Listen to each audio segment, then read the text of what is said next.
So in the ASU, there's lots of patients that get admitted under surgery, but they don't actually get surgery. And so you've got to wonder why that's the case and why the physicians can't manage all these conditions. So we can go into some of these surgical conditions. What's supposed to be the difference between surgery and medicine? Anyone? Surgery is supposed to be the management of like localized diseases, and medicine is supposed to be systemic. Not that that seems to matter with pancreatitis, but I mean, in some hospitals, pancreatitis is a medical admission. If it's surgery. So, diverticulitis, how do we usually manage that, Muhammad Ali? Diverticulitis, we treat it antibiotics. Yeah. Some of the I probably won't fill out all this table. We can talk about it and you can fill it out at home if you want to. But yeah, they've got left iliac fossa tenderness and you treat it with antibiotics, don't you? And what situations do you have to think about escalating towards surgery or intervention of some sort? Yeah. Yeah. Yeah. Yeah. Recurrent. They had like repeated diverticulitis. Yeah. That might be more an elective, semi-elective thing, similar to tonsillitis. And that's, I guess, a slightly different decision-making tree. But in an acute setting, how do we know when they need to have surgery? Yeah, it's like what you said, perforation. You know. What other intervention do we do? Yeah, percutaneous drainage of an abscess. And occasionally you will get a patient where there's no perforation, there's no abscess, but after 5 days, 7 days, they've still got a lot of left lower quadrant tenderness and inflammation. And the CT might just show inflammation without perforation, but if they've got lots of tenderness and lots of pain, then you might have to do an operation. And what's the operation there, Em? Yeah, you could do a Hartman's procedure or left. Yeah. Look, it depends, and it's probably too much to talk about here, but it can be as little as some people come in with diverticulitis and free gas, and you could go in there, and many times I've gone in there and it's just purulent peritonitis. You wash it out, you think you see where the perforation was, but then you put a colonoscope up, inflate the bowel, and there's no hole anymore, the hole is sealed off, and then I do nothing and just leave it drain in and they get better. And it can be anything from that to, I've never patched a repair, but that's talked about in the literature, to then doing a Hartman's, which is removing the inflamed sigmoid colon and bringing out an stoma. So the things we look for in terms of moving from purely antibiotic treatment to surgical therapy is obviously clinically getting worse, sepsis, continuing tenderness. Okay. Small bowel obstruction, how do we manage that? Hillary. You can put in a gastric tube. Yeah. And then just create a titration that has your own. I should specify, we're usually talking about adhesives, because that's usually what it is. But yeah, if occasionally there's a surgical cause of, it's all surgical. It's always surgery's fault. But if they've got a femoral hernia or an incarcerating inguinal hernia, then usually you do surgery sooner rather than later to fix that problem. But most of the small bowel obstruction we deal with is adhesive.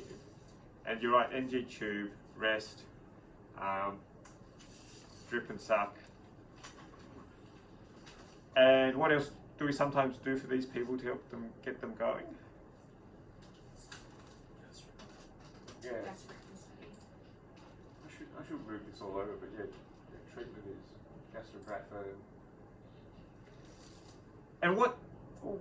And in an adhesive small bowel obstruction, when do we have to say, look, this is not the idea? Even though 80% of the cases are managed with drip and suck gastrographin, when do we have to say, look, this isn't working, or we shouldn't even try this, we should go straight to surgery? What's the 20% that we consider that? If it's a loop of bowel, closed lips or bowel obstruction. Yeah, good. So if on a CT scan you see a closed loop bowel obstruction, what is a closed loop bowel obstruction? It just means that where the adhesion is, or where the bowel has herniated through, it's basically caused an occlusive neck, and then that's what's going to compromise. A neck. Like Is it just about a neck? No, it's just as in the point at which where the bowel's gone through and gotten trapped. If it's taut and it can't come back, then that's the point at which you can cause a reduced multiply. A closed loop obstruction just means the bowel is closed off at two ends. Okay, so it can be in a situation where it's twisted on itself. So obviously, if there's one band and the thing twists on itself like this, then obviously that's a closed loop because it's closed off at both ends. But a large bowel obstruction can be a closed loop obstruction because it's blocked off at the cecum and blocked off where it is distally, and it doesn't necessarily have to be at the one point. The two causes of obstruction are separate. A sigmoid volvulus is a closed loop obstruction, but that's twisted on itself, so that does occur at one point. But a closed loop doesn't have to occur at one point. It just means it's closed off at both ends. Okay. And so there's closed loops and closed loops. If you've got a long segment of bowel that's closed loop, closed at both ends, then you've got lots of time for it to fill in one end and to slowly distend up and cause problems, ischemia bias, venous congestion or something. Whereas if you've got a really short loop and it's filling up, then you obviously have less time to play with before it perforates or it develops venous ischemia. So closed loop's important, but you also have to think about, it doesn't necessarily mean surgery right away. Some people will see the words closed loop and think, okay, well, disaster stations, let's do something right away. So you can throw into consideration, long loop, short loop. So yeah, imaging is important, and finding a diagnosis is important in terms of structurally what's happening and how the adhesions are causing the problem and where the adhesion is causing a problem. For the registrars, I'm very big on tracing where the obstruction ends and knowing exactly where the adhesion is and what's the mechanism of it. But ultimately, what's the thing that makes you go to surgery in a small bowel obstruction? Medical deterioration. Yeah. And what are some of the things you're worried about there? So, just back to basics. So it's airway, breathing, circulation disabilities, and vital signs. And if they start to Yeah, it'd be bad if the ABCs were off. But but it's a change in their vital but it's usually signs. all the usual stuff: white count, fever, and peritonism. Okay. So if their white counts are, they've got fever, you worry a bit much. If they're peritonitic or if they're quite tender, you worry. The one that's really safe, and the ones that admittedly we usually get, they're the ones that are, have this massive belly, but they're sort of pretty happy at the end of the bed, and they're not terribly uncomfortable. They might have had a few vomits, but they're, I probably won't say jolly, but, they're not too bad. And most of them are like that, 60% are like that. And then you get some that are a little bit uncomfortable, and they're probably tender because they're just uncomfortable rather than, they're being unhappy with lupus small bowel. They make up another 20%, and it's probably reasonably safe to sit on them. But the ones who, and it's not as if I'll always operate if the white count's slightly off, but you start thinking about, do I need to operate if they've got a fever, they've got a white count, maybe a CRP, and certainly if they're peritonitic. And even if they've just got a small bowel obstruction, you don't see a closed loop, you don't see anything else going on. If they're peritonitic, you might have to think about going in straight away and not doing any conservative management. Acute cholecystitis, we talked a bit about this yesterday. How do we usually manage that? Actually, it's changed now, actually. I mean, 10 years ago, 80% used to be managed with antibiotics alone, and you had an elective operation. And as I said yesterday, 40% get acute cholecystitis again while they're waiting for the elective operation. But now in the ASU, we often take them out sooner rather than later. It's probably gone the other way. 80% probably get their gallbladder out, and 20% for some reason don't get it right away or have an elective procedure. But in the olden days, you could manage it with antibiotics, and if you were managing it non-operatively, again, what are the signs And what are the things you worry about that make you think, oh, maybe we shouldn't try it, or we should quit non-operative management and jump to surgery or intervention such as perc drainage? There's signs of biliary obstruction. So biliary obstruction is a different Would issue. you give Biliary it- obstruction then becomes cholangitis. But if it really is just acute cholecystitis, just the gallbladder that's inflamed, what makes you think that non-operative management is not working, or that we shouldn't be trying non-operative management? Pain's worsening, Yeah. dropping temperatures. Yeah. That's sort of this stuff again. White cell fever. The Murphy's is pretty bad.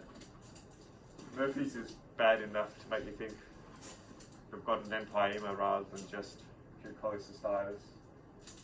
You know, if you can really palpate the gallbladder, that's, you know, probably an indication that you've got an inflamed mass there. It won't just be the gallbladder you're palpating though, it'll be like gallbladder with inflamed omentum and the whole inflammatory mass. So yeah, you know, it's a similar story. Cellulitis. Why is cellulitis admitted under surgery? Concerns of osteoarthritis. Yeah. It's not like It's In a just- diabetic foot, I guess. In a diabetic foot, you might be worried about osteoarthritis. The risk of missing nerve fascia. Yeah, or what else is treated surgically? Sanguinous. What are we doing today? like Yeah, there could be an abscess or collection underlying the cellulitis that's driving the cellulitis, and you don't want to miss that. So that's probably the main reason why cellulitis comes under the surgery. So that it's not because the physicians probably chart antibiotics better than we do, but we're there to make sure there isn't an abscess underlying the cellulitis and they're not getting necrotizing fasciitis. And so usually that's managed by antibiotics. But again, what's the situation where you think we should go straight to surgery, or treatment isn't working? I mean, for the first time, it's probably less this stuff and less this stuff. Like an increase in 'Cause- pain in the leg. Yeah, increased pain, rapidity of spreading of the cellulitis, obviously looking for a fluctuant collection. If you've got a clinical concern and you can't feel a fluctuant collection, you can ask for an ultrasound, or depending on the body area, a CT scan to look for a collection. Sometimes a CT scan can pick up, what are some of the findings that a CT might pick up, not definitely, but might pick up in necrotizing fasciitis. Yeah, gas in the tissues, because, yeah, you've got synergistic organisms, some of them form gas, Clostridium perfringens. So otherwise it's antibiotics, but look out for the signs that make you think needs surgery. Appendicitis, again, I think it should still largely be treated surgically. And honestly, I haven't looked into, if you try to treat someone medically, where you put your flag, you know, your posts in terms of when you determined failure of treatment. But, you know, common sense would suggest it's, you know, like diverticulitis, it's similar there, like if the pain's getting worse, you know, the right there prostatitis is getting worse, your white cell count's going up, or you're getting a fever. What's ischemic colitis, Joe?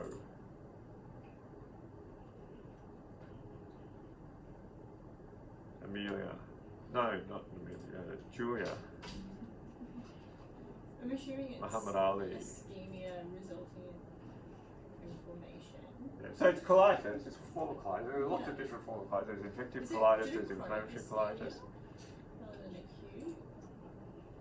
The answer is, I don't really know, and I don't think anyone really knows. But because when you look up to date, you know, it sort of sounds like a pretty vague definition. But do you have any goalposts for what you diagnose as ischemic colitis, Ali, Muhammad Ali? Ischemic colitis, if you want to diagnose it, if somebody coming with colitis, Yeah. you can get stool sample Yeah. first of all to rule out infective Yeah. cause. Okay. So when will you diagnose ischemic colitis? It should be visualized in just scope. Okay. And if there is if in a watershed area, more consistent with ischemic colitis, or Yeah. like a risk factor, for example, patient got a peripheral vascular disease, Yeah. But I mean, clinically, if you want to academically rule it out, you have to do a scope and biopsy. Yeah. What do you get on your scope? What we find in the Yeah. scope? Probably a stuffy mucosa. But histologically, do you think it'll give you a diagnosis? I don't know exactly the pathology finding, but probably neutrophils or Yeah. inflammation. You might have to talk to a pathologist. Maybe you know a histopathologist. I can call it. I don't know, to be quite honest. I'll diagnose ischemic colitis when I've diagnosed colitis, so abdominal tenderness and maybe some PR bleeding. And then you do a CT because you think it's this initially, because they usually tend on the left side. And then the CT shows that the inflammation is not centered around the diverticulum, but it's centered around a watershed area. And that's how I diagnose ischemic colitis. It's usually splenic flexure, because it's a watershed area between the SMA and the IMA. Or it's usually the whole descending colon, in which case you're thinking that the whole inferior mesenteric artery has been, interfered with in some way. Or it's a sigmoid colon, which is a watershed area between the inferior hemorrhoidal vessels and the left and the IMA. And so if they've got colitis and it's not diverticulitis, and the CT scan shows inflammation and wall thickening in a watershed area, then I just call that ischemic colitis. There are some people that do a colonoscopy. I've never really done that because I personally don't think it helps. I think you do a colonoscopy in that situation because at some stage you want to rule out bowel cancer. But I don't think academically it helps anyone particularly to make a diagnosis. You go, aha, you've got ischemic colitis. I haven't found AF. I mean, if you read up on it, they say, yeah, your risk is high if you've got AF. Your risk is high if you've got ischemic heart disease or peripheral vascular disease. But I haven't found an obvious pattern. Yes, you get it with people with those risk factors, but you also still get it. The only risk factor I've picked up anecdotally is old age. So you don't see it in like 30-year-olds or 40-year-olds. You very rarely see it in 60-year-olds, 70-year-olds, 80-year-olds. Maybe there's, and you might have picked up, and it's not, and it doesn't seem to be, in my experience, a thromboembolic event. You get the feeling that at some stage they've had an episode of hypovolemia, maybe they've been dehydrated, maybe they've been stressed and the body's decided to shunt blood away from the GI system. And then they get the pain and they get a CT scan which shows inflammation in the watershed area of the bowel. What's the treatment for that? So it's not, well, it can be surgically managed. What do you mean by surgery managed? It is because it comes under our team and the medics don't want it. So that you can undergo a bowel resection for it, so it'll be left. I tend not to. Usually you just give antibiotics and they get better. And I don't know if the antibiotics make a difference, but I give antibiotics because the thinking is that, and it's backed up by some literature, that the loss of mucosal integrity allows for gut translocation of bacteria from the lumen into the bloodstream. So it's a bit about reducing the chance of systemic bacteremia as well as treating the bowel locally in that area. And 95% of people get better. Whether it's the antibiotics or whether it's the gut rest and the fluids and the rehydration. I think realistically it's probably a combination of all of the above. And in a sense, that's what we're sort of doing for our gentleman, except he's got a terminal ileal issue for obvious reasons. But I'm hoping that his blood flow, that's obviously not a colitis because it's not in the colon, but it's the same thing there. Reducing the effect of blood, bacterial translocation, hoping that blood flow will come back to that area. So most people will get better from this, and but if they don't get better, what do you have to do? Yeah, chop. Yeah. And again, it's this stuff, inflammatory markers, looking at more and more and well, becoming peritonitic. Weigh them all together. And yeah, the operation is cut the bad bit out, and then what do you do after you've cut the bad bit out? So afterwards, you would have them still on a course of antibiotics. Yeah, rejoin, don't rejoin. Muhammad Ali.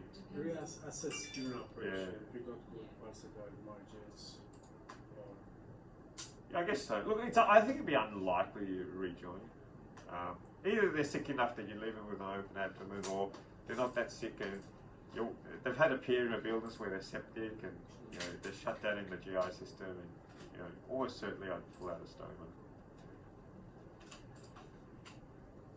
Pancreatitis, you've seen it's all supportive management. As you hear my spiel, there's no fix for pancreatitis. All the fluids and PPI and IDC and analgesia and chest physio, that's all about supporting the body getting better. But when do we do an operation for pancreatitis? If it's good, like gallstones. Yep, and gallstones and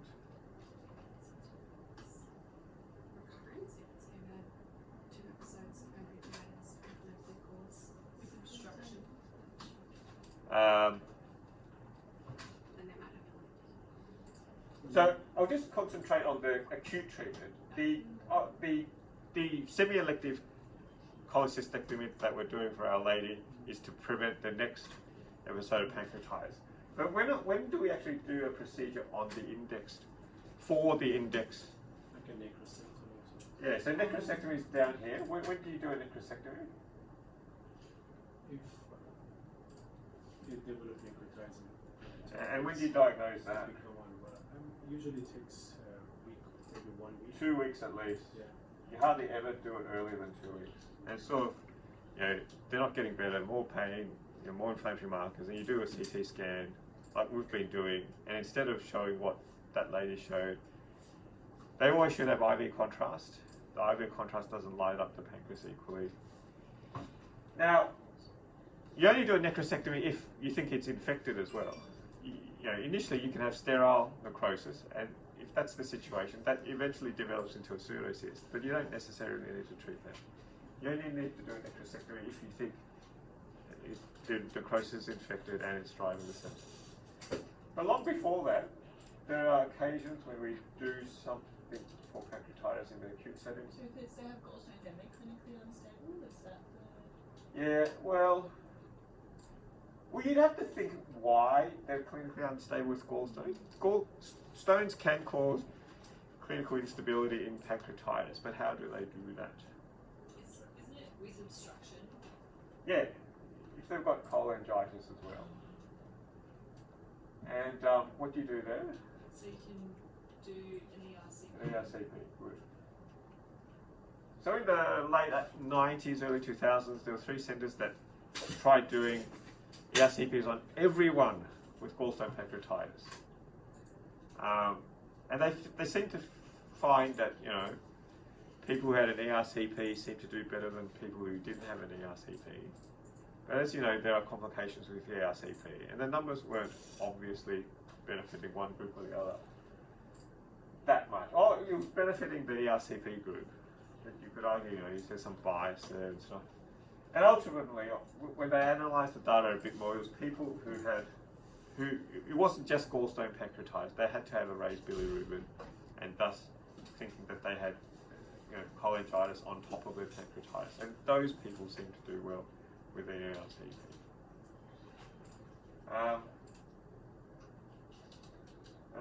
Now, non-operative management, most of these conditions get antibiotics. Does this condition get antibiotics? Not, it's No. not the main surgery. No, generally we don't give antibiotics. When do you give antibiotics? When, yeah. Sorry? in the context of cholangitis. Yes, true. Yeah, you give it that. But say without cholangitis, say it was just alcoholic pancreatitis. You could trial antibiotics if they're not improving and they're deteriorating.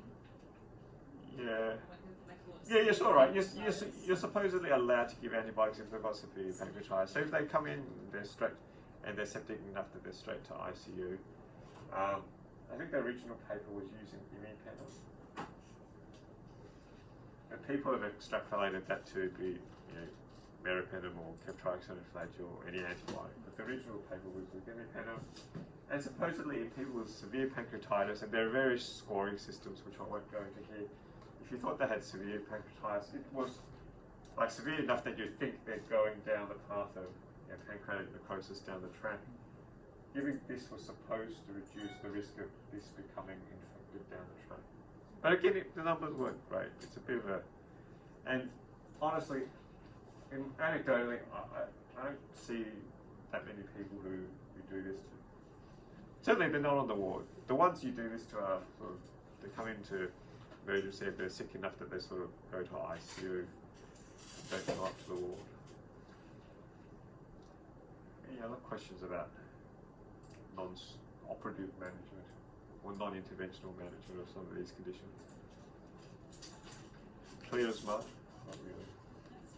The main thing is, for a lot of these conditions, it's just watching the inflammatory markers and seeing whether they get, and having an index of suspicion, and not thinking, another day and they'll get better, another day and they'll get better. Knowing, being clear, particularly for Muhammad Ali and Em, being clear in your own mind where your goalposts are, and not falling into the trap of thinking, another day and they'll get better, and delaying surgical or operative treatment. And because it's easy to see that a lot of these conditions, 80% will get better without an operation, and it's sometimes easy when your operating list is busy and you've got to schedule things around. It can be easy to fall into the trap of, we don't have time today, and letting other issues cloud your judgment. So the main theme here is, yes, most people get better without an operation, but know in your own mind when you've got to say, call it quits and say, we've just got to operate. All right, I'll leave it there.